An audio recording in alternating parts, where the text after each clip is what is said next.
கவிஞர் லட்சுமிபதி, வேலூர். உலகெங்கும் வாழ்கின்ற எழுத்தாளர்கள், பதிப்பாளர்கள், புத்தக பிரியர்கள், வாசகர்கள் அனைவருக்கும் இந்த உலக புத்தக தின நல்வாழ்த்துக்களை தெரிவிப்பதிலே நான் மிகவும் பெருமைப்படுகிறேன்.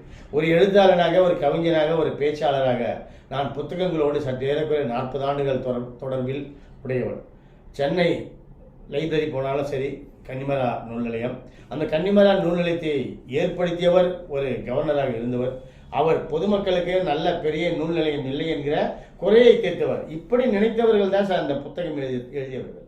நீயும் நானும் நல்லா இருக்குன்னு தான் அந்த புத்தகத்தை எழுதினாங்க. அவங்களுடைய அனுபவங்கள், அவங்களுடைய வரலாறுகள், அவங்களுடைய வீழ்ச்சிகள், அது எப்படி எழுச்சிக்கு வித்திட்டது, அஸ்திவாரம் போட்டது என்பதைத்தான் தன்னம்பிக்கையாளர்கள் எழுதி வைத்திருக்கிறார்கள். ஆக உலகத்தின் தலைவர்கள் அனைவருமே வெற்றியாளர்கள் ஆனதற்கு காரணம் வாசிக்கிற பழக்கம்.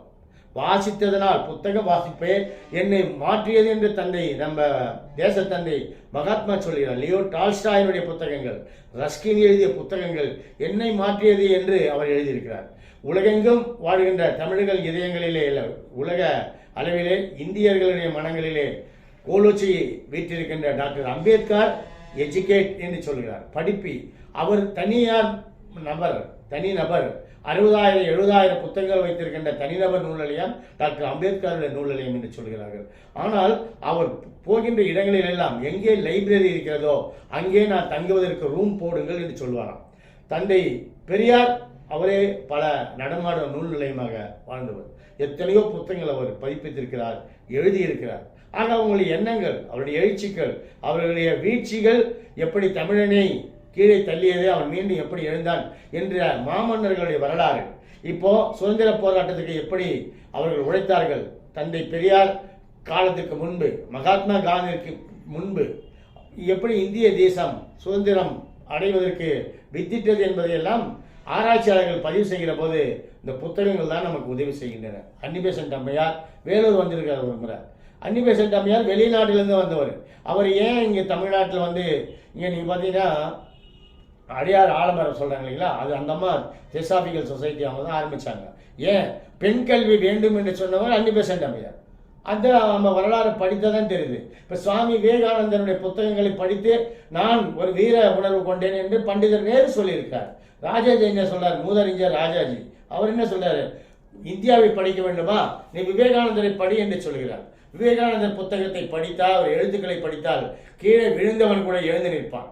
இப்போது கவிதைகள் இருக்கிறது. இன்றைக்கு ஓர்ஸ்வர்த்தினுடைய நினைவு நாள். அவர் ஒரு சானிட்டரி ரீப்பர் என்கிற ஒரு கவிதையை நான் சிறு வயதிலே படித்திருக்கிறேன். அவருடைய டேபோடில்ஸ் என்கிற பாடல் நினைத்து பாருங்கள். வில்லியம் ஷேக்ஸ்பியர் அவருடைய பிறந்த நாள், இறந்த நாள் இன்றைக்கு. சர்வென்டிஸ் என்கிற மிக பிரபலமான எழுத்தாளர் மறைந்த நாள் இன்றைக்கு.